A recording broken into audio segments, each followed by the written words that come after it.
আসসালামু আলাইকুম। এখন দেখবেন সংবাদ শিরোনাম। শেখ হাসিনার মামলার রায় ঘিরে চোরাগোপ্তা হামলা ও অগ্নিসংযোগ ছড়াচ্ছে আতঙ্ক।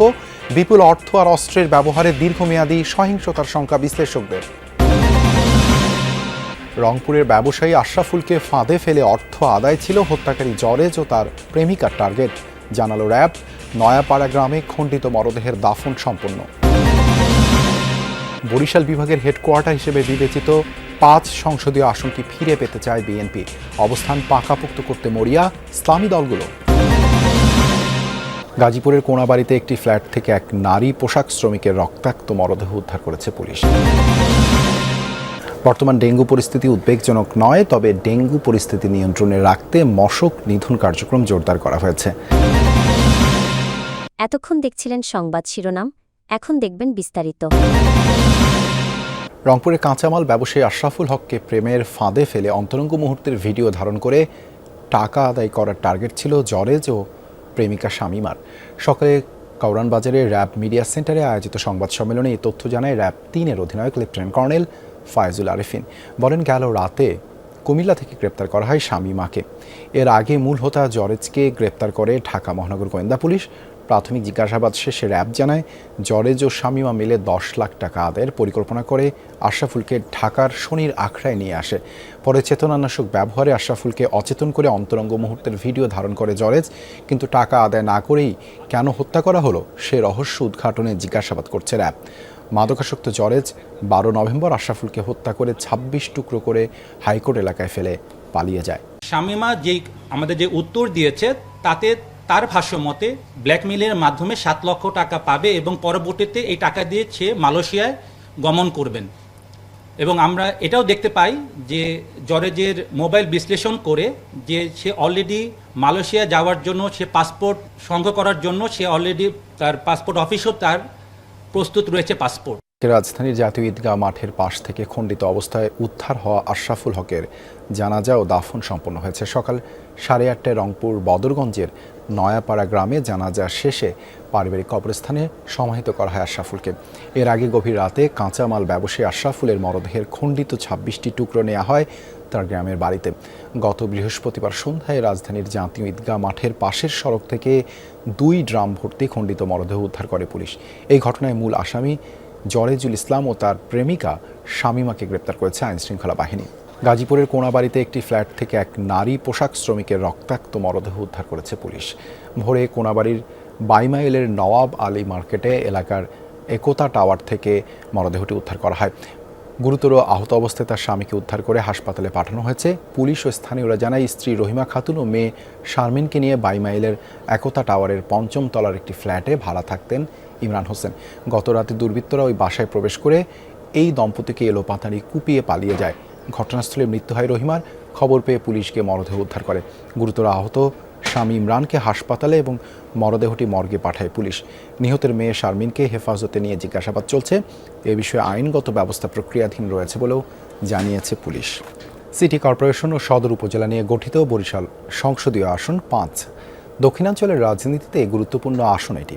বিভাগীয় হেডকোয়ার্টার হিসেবে বিবেচিত এই আসন থেকে নির্বাচিত জনপ্রতিনিধির প্রভাব থাকে জাতীয় রাজনীতিতেও। তাই বড় দলগুলোর মনোনয়ন পেতে নেতাদের মধ্যে চলে তীব্র প্রতিযোগিতা। আগামী নির্বাচনে হারানো আসন ফিরে পেতে চায় বিএনপি, আর বরিশাল ৫-এ অবস্থান পাকাপোক্ত করতে মরিয়া ইসলামী দলগুলো। ভৌগোলিক অবস্থানের কারণে দক্ষিণাঞ্চলের ২১ আসনের মধ্যে গুরুত্বপূর্ণ বরিশাল ৫। ৩২৫ বর্গ কিলোমিটার আয়তনের এই আসনে রয়েছে বিভাগীয় শহর ও সিটি কর্পোরেশন। বরিশাল ৫ আসন থেকে নির্বাচিত সংসদ সদস্যের প্রভাব থাকে দক্ষিণের রাজনীতিতে।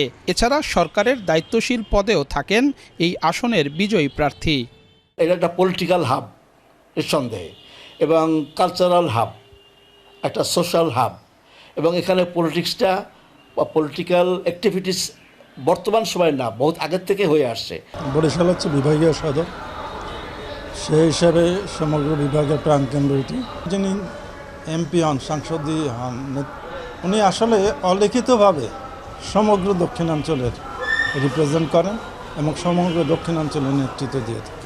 1991 থেকে 2008 পর্যন্ত বিএনপির দখলেই ছিল বরিশাল 5।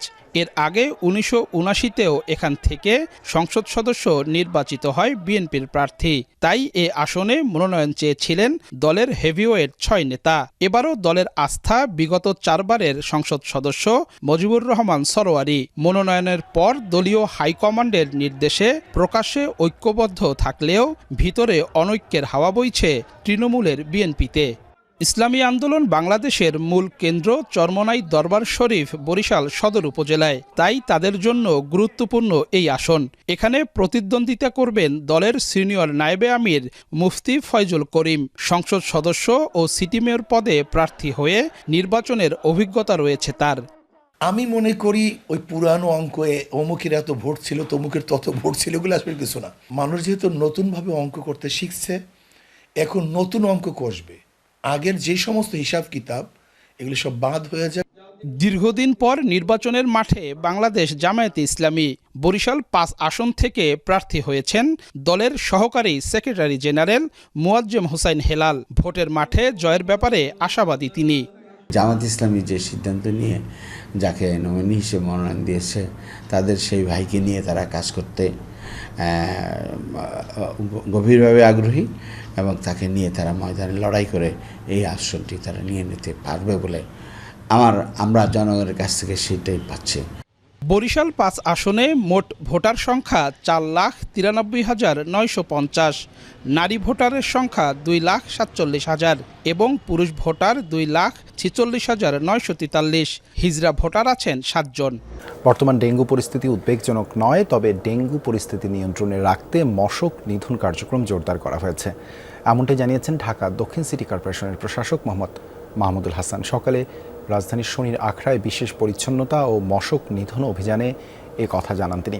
বলেন, জরিমানা কোনো সমাধান নয়, প্রয়োজন জনসচেতনতা। এডিস লার্ভা প্রতিরোধে সচেতনতা বৃদ্ধিতে নিয়মিত অভিযান পরিচালনা করছে ঢাকা দক্ষিণ সিটি কর্পোরেশন। এর অংশ হিসেবে আজ 400 পরিচ্ছন্নতা কর্মী শনির আখড়া এলাকায় অভিযানে অংশ নেয়। ঢাকা দক্ষিণ সিটির প্রশাসক জানান, খাল ও নর্দমাগুলো নিয়মিত পরিষ্কারে এই ধরনের অভিযান অব্যাহত থাকবে। এ যেন প্রশাসনের ছত্রছায়ায় চাঁদাবাজি। নোয়াখালীতে সরকারি খাস জমি ইজারা দেয়া হচ্ছে হাট বাজারের জন্য, অথচ নির্ধারণ করে দেয়া হচ্ছে না টোলের পরিমাণ। এই সুযোগে যানবাহন থেকে ইচ্ছে মতন টোল আদায় করছে ইজারাদাররা। এমনকি বাজার ছাড়িয়ে পার্শ্ববর্তী সড়ক থেকেও টোলের নামে চাঁদাবাজি চলছে। কেউ দিতে অস্বীকৃতি জানালে গাড়ি ভাঙচুরের পাশাপাশি করা হয় মার। নোয়াখালীর সরকারি খাস জায়গা হাট বাজারের জন্য ইজারা দেয় উপজেলা প্রশাসন। উদ্দেশ্য থাকে কিছু রাজস্ব আদায়ের, কিন্তু এই ইজারাই এখন পরিবহন সংশ্লিষ্ট ও ব্যবসায়ীদের গলার কাটা হয়ে দাঁড়িয়েছে। এ সকল হাট বাজারের ব্যবসায়ী ও পরিবহন থেকে টোল আদায় করে থাকেন ইজারাদাররা। অভিযোগ রয়েছে, উপজেলা প্রশাসন থেকে টোলের পরিমাণ নির্ধারণ করে না দেয়ায় আদায় করা হয় বাড়তি টাকা। অভিযুক্তদের দাবি, যতটুকু খাস জমি ইজারা দেয়া হয় সেখানে বাজার বসিয়ে লাভ হয় না, তাই মহাসড়কের পাশ থেকেও নেওয়া হয় টোল। 80 লাখ টাকা নিছে বাজার ইজারাদার। খাসের জায়গা ওখানে কম, খাসের জায়গা নাই বলতে বোঝা যায়। আর আপনার ওই যে হাইওয়ে সাইডে বসি কিছু খাজনা টাজনা আমরা নিচ্ছি,